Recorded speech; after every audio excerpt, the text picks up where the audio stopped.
Hi guys, thanks for tuning in to another episode of Train Simulator Classic.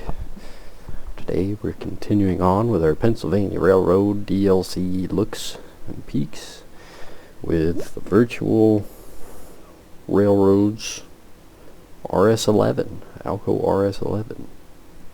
RS11. This is not the same pack as the older Lehigh Valley pack that they put out, I believe, from Just Trains. Still has that one available, and I know a good majority of the repaints are for that model out there. It was released before the Pennsylvania Railroad model, if I remember correctly, but it's been quite some time. But yeah, this is their official DLC as far as DTG approved and thrown up on Steam. So they opted for a Pennsylvania Railroad skin rather than the original Lehigh Valley model.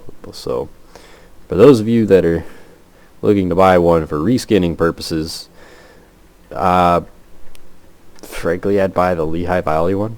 Just go ahead and get that one out of the way right now. I'd probably buy the Lehigh Valley model from, I believe, Just Trains is where it's at, if I remember correctly. There are a handful of skins out there for the Pennsylvania model, but the majority that I have seen have been for the Lehigh Valley model. But if you want the ease of simply buy it on Steam and it just automatically downloads, this is what you get. You get a set number back here and then a dynamic numbered variant. Other than that, there's absolutely no difference. And that's it. That's all you get. These two locomotives. It is still $20, however, which I wouldn't say is great. And this release date was in 2013. And you only get really and truly one locomotive for $20. So I wouldn't say it's aged that well. Not for it to have retained its price. This should definitely have been moved to the TS Classic setup and dropped in price, but you know, it is what it is. Buy it on sale.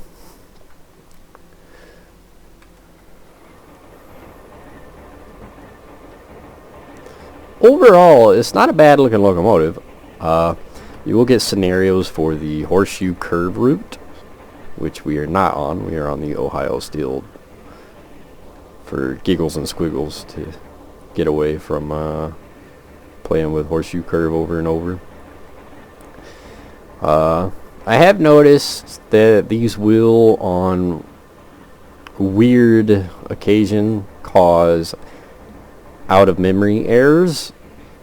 I haven't quite pinned down what the cause of it is, like what combo creates it, because normally whenever I'm putting the RS11s into a scenario, I've already put in other locomotives, and I haven't really tracked down which combo is causing the issues. But just take note that these will cause out of memory issues with certain DLCs mixed together, just not dead certain which ones. Maybe you get lucky and it doesn't cause you out of memory errors. I don't know. That's just my experience. I can only give you my experience. Yeah, these old coil cars that are older than the locomotive and look worse than the locomotive. Huh. But the Alco RS11 is a road switcher. It saw some relative success across the board. Bunch of different railroads really enjoyed them for the most part. They did their job pretty well. You can still find a handful of them surviving today, both preserved and in I'll get the word out. Scenic operations. That's what I'm looking for. Let's see. 1, 2, 3, 4. 4? I believe there's 4. Not too many of them. Not as many as one would think, considering there were a 400 and some odd models produced. Built in 1956 to 1961. Also the Montreal Locomotive Works in Canada produced a couple licensed versions. What else? Some fun information. They got an Alco 251B. They produce around about 1800 horsepower, 1800. So they're pretty stout for a road switcher. Pretty stout for the 50s, especially compared to their contemporaries that are probably more popular in the 50s of the GP series, the Jeeps and the Fs and the Es. These are pretty got some oomph behind them. Handful of roads bottom, probably. Oh, I don't know. I'm not gonna name all of them off. However, if you're looking to get away with using this locomotive on more than just Pennsylvania routes, you can, because some of the more prominent routes that own them: Seaboard, Southern Pacific, Norfolk and Western, New York and New Haven, the Mopac, Lehigh Valley, obviously, Maine Central owned one, some other oddball noteworthy. National Railroad in Mexico, they owned a pretty healthy number of them. So if you're working on building a Mexican route, or just like running Mexican content, you can maybe find a skin out there for the Mexican Railroad for these, if you can. I haven't seen one done, but it's just me. Yeah, you can get away with using these things on a pretty fair number of the routes that are available, such as like Miami, if you got the Seaboard variant, or Donner's Pass with the Southern Pacific variant. So plenty of reskin options. I know I went with a Burlington Northern reskin. I don't know that the BN ever actually owned one. Scroll through my information here. Yeah, I don't know that Burlington Northern ever actually owned a high-nose RS11, but there's a really nice skin out there for it. So it's one of them that I picked up. Get a lot of fun out of. But let's see. There's one preserved in Ontario, one in Yucatan, one in Connecticut, and one in Illinois.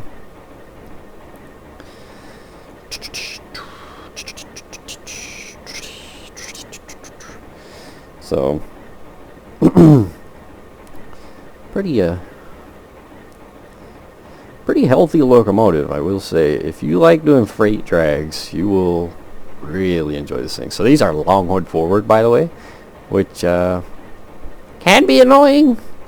I don't know if all of the roads use them or bought them as long hood forwards, but can be annoying as a road switcher facing all the way down the hood. But if you're a steam locomotive main like I am, it's not such an issue.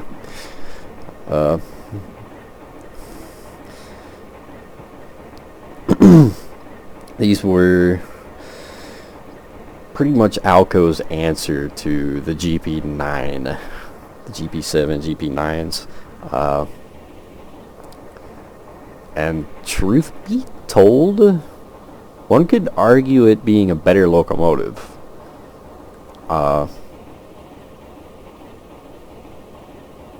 Higher tractive rating, obviously more powerful, uses less fuel. You could catch these on passenger services on odd occasions if you really wanted to. I believe the Southern Pacific owned a handful of low-nosed variants. If I recall correctly, yeah, Southern Pacific owned some low noses. Unfortunately, I don't think a low nose has been done for Train Simulator, but yeah, these were a good locomotive. It didn't take off very well. Not as well as Alco had hoped One could argue it being a better locomotive, but it just, I don't know. There's no real reason outside of maybe EMD's reputations, EMD just being a more widespread company. Alco by this point. Alco's known for their steam locomotives, but they produce pretty healthy diesels. They didn't grab, like, the U-boats. Alco produced the U-boat series, which were a pretty decent set, but the RS11 just did not take off as well as Alco had hoped. But it still did pretty well. So, as far as the locomotive we get in game, I don't know why we're facing that way. There we go.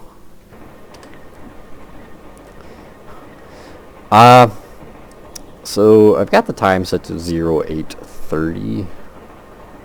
Sun is way up there for 08, but so with the sun facing direct onto the side of the locomotive, sticking our shadow way off over there, it's still extremely dark. Like, really, really, really dark. Once you back off, the whole locomotive almost kind of blurs out, but it is a really, really, really dark model.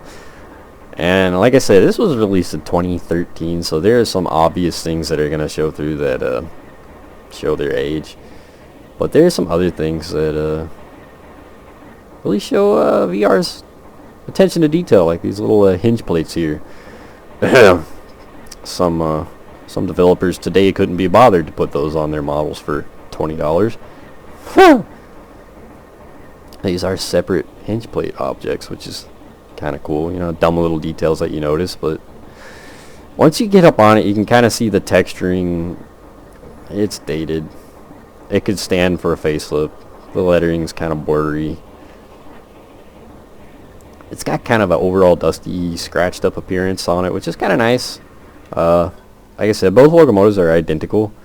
This one is just not dynamically numbered, 8617. It comes in the pile as 8617, and then this one will come saying dynamic. Died. Something along those lines. So, overall, it does look pretty good. Even for its age, it looks pretty good. Like I said, you don't really notice its stark issues until you get up on it, and you kind of see how blurry the lettering is and the kind of blocky texturing. You get up on it, you can kind of see the Photoshop little squares. But it's kind of nice. Even our handrails got a little bit of weathering on them. It's kind of entertaining there. A little bit of a stark issue. But this was some high quality back in 2013. This was the cream of American diesels, truth be told. Well done. Well built. Sounds alright. Sounds pretty decent. It's got that nice Alco chug to it. Smoky, as an Alco should be. And it had a bunch of things that you could fiddle with back. So you had the windows, which was a new thing. They do translate outside. I just don't know what the...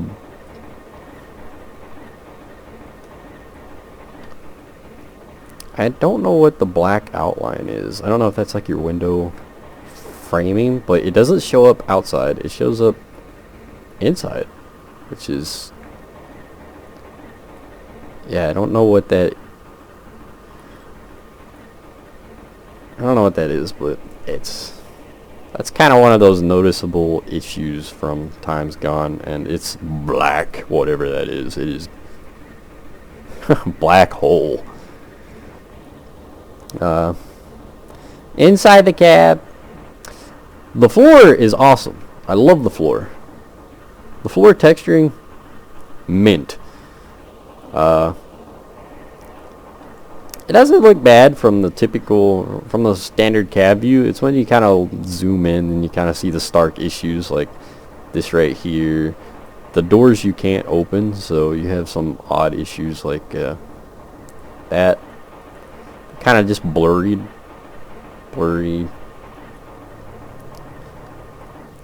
So there's some issues that are kind of notable, but overall, I mean, even the chair doesn't look that bad.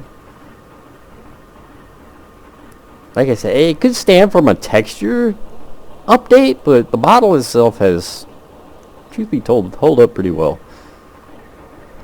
As far as things we can fiddle with, bell, headlight. Gotta zoom in a little bit here. Cab light. Name plate. Wipers. Nothing. Sander, reverser, throttle, dynamics. Do you have dynamics? Engine, train brakes. Rest of our switches are over here. Appropriately named. Switch number 1, switch number 1, switch number 1, switch number 1. Lights tester. Yeah, can't fiddle with any of those switches, so. Not a whole lot that we can fiddle with. You also have your wipers right here. Switch 1. It's kind of cool. It makes a little hissing noise. Other wipers right there.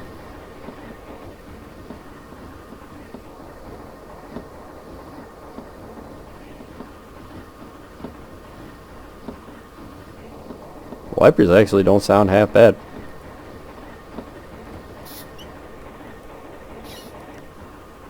Yeah, so you can individually control wipers. So the switch down here will turn them all on, or you can go over to the valves and start individual wipers if that's your thing. Pretty decent looking speedometer up here. I don't know what's going on with these screws. They look interesting, to say the least. Not too bad from a distance. Then you kind of zoom in and they look like a weird diamond. Of course, everybody wants to see the lights, so I got our number plate, or our name plate, I'm sorry, name plate. Woo! Which, yeah, you really can't see.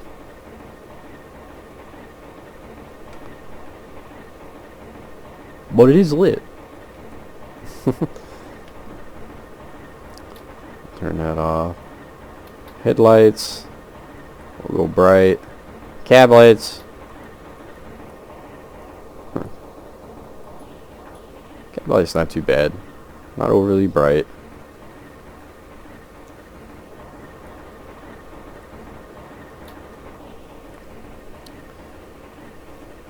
Yeah. The squared off circles from times gone.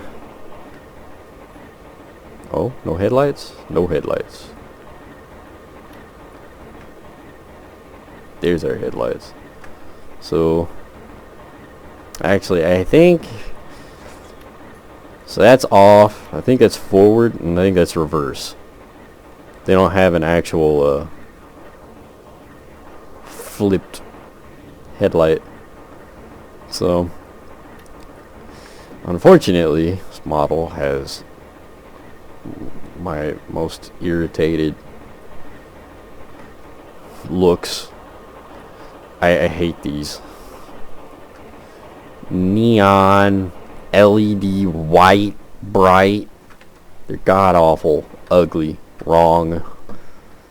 They should be incandescent dim yellow, but you know, whatever. It floats some people's boats, and it's a very obvious square texture.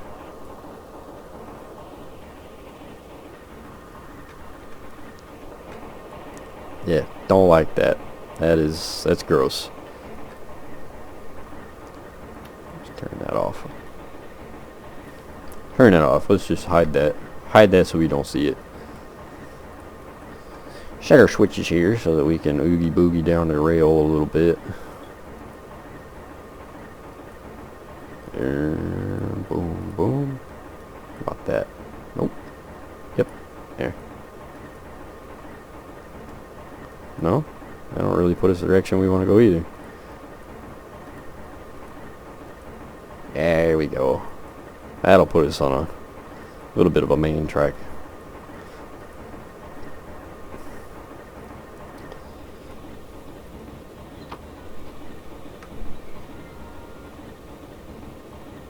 It's got kind of an interesting sound to it.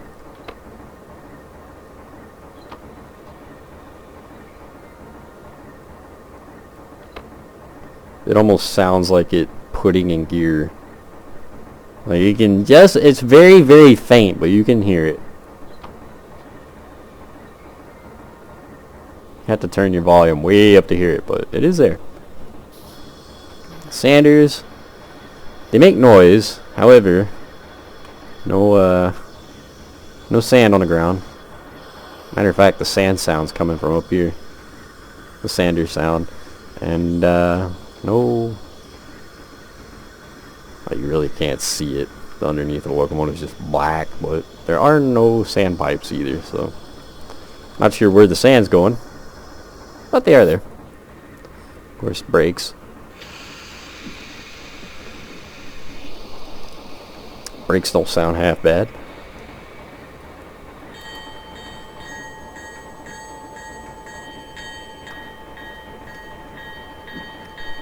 Bell is not half bad.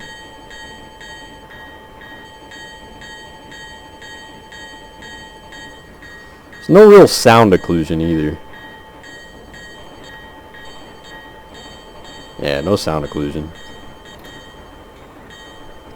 And you can change the rate that the bell rings, which is kind of entertaining.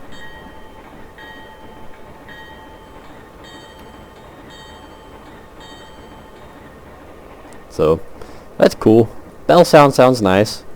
Overall, it's not too bad. It's definitely one of the better bell sounds.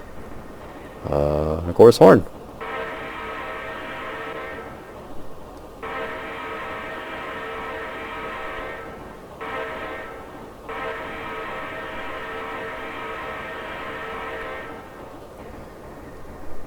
It's not horrible.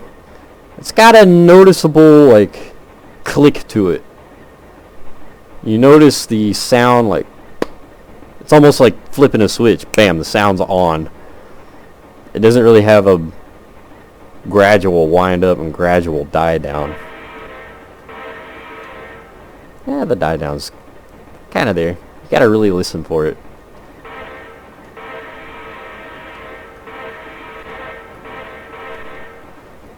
But the sound's not bad. Overall, it sounds pretty good. I like it. And dynamics are off. Brakes, brake. Oh, brakes. Okay. I don't know why whenever you spawn in, the brake handle is set to off, and then you touch it, and it bam goes all the way over, and then you touch the throttle, and the throttle goes all the way back. But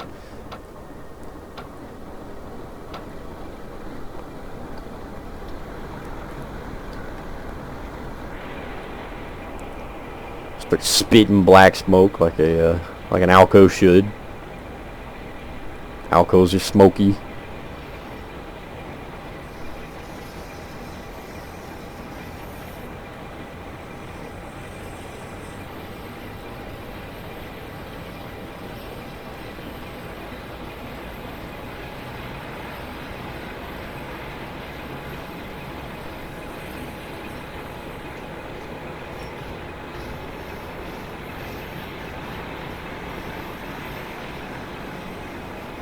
See, I like those squeal sounds. That's interesting.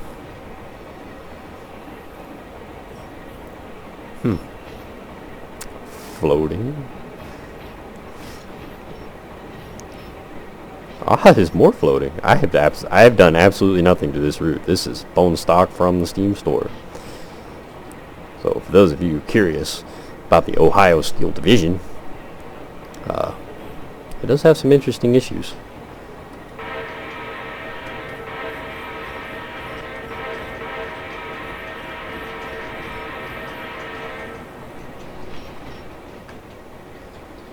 So those squealing sounds are coming from the locomotive. They're not coming from these antiquated cars. And they sound pretty good. That's what rail squeals should sound like. This locomotive has easily some of, if not the best squeal sounds, bone stock, on a DLC. It's not just this ridiculously loud, obnoxious, shitty scream. It like it squeals. It hits like metal hitting for a second. Squeak, squeal, clack, clang. It's awesome. That's how it should be. You shouldn't just hit him. Shouldn't hit this curve right here and it just scream and squeal all the way around. That is, I hate when stuff does that. It's one of my biggest complaints with Diesel Workshop today. And I do believe that these are roller bearings and these are supposed to spin. However, they do not on this model. I have no idea what the speed limit. Oh, it's 50? Bet. Let's wind it up to 100. Or notch 8. Sound like a tractor. Start belching black smoke like a steam locomotive under power.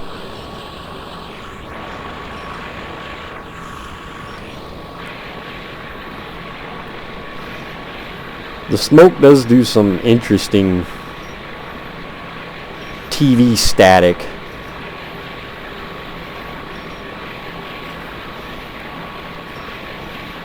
And the smoke goes off to one side, which is kind of entertaining. And it doesn't matter, like as you can see, we're going around a corner, the smoke still goes off to the same side.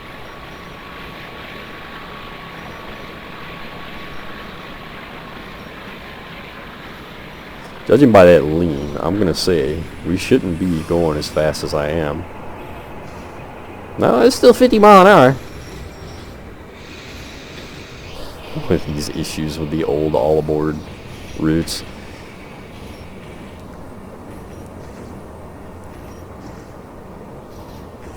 Yeah, we'll just, we'll slow it down. We're not going to hit 50. It's got a nice sound to it. I love the chugging. It sounds like an old tractor. For those of you that know what a proper tractor sounds like. Another issue with Ohio Steel. Rails that just kind of hang off. This route is dated. This route is about as old as this locomotive is. Actually, it may be, yeah, this route is about as old.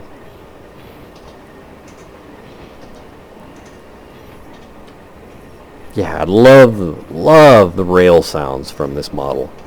So much more than most of the other stuff.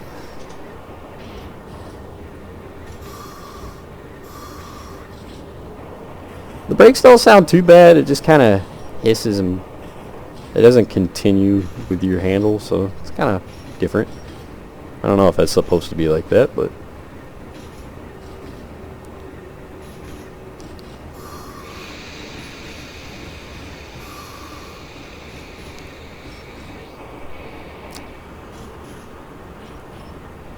brakes work pretty well though.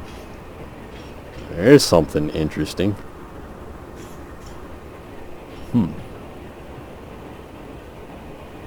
Hi guys, welcome to Train Simulator. Today we're going to the moon.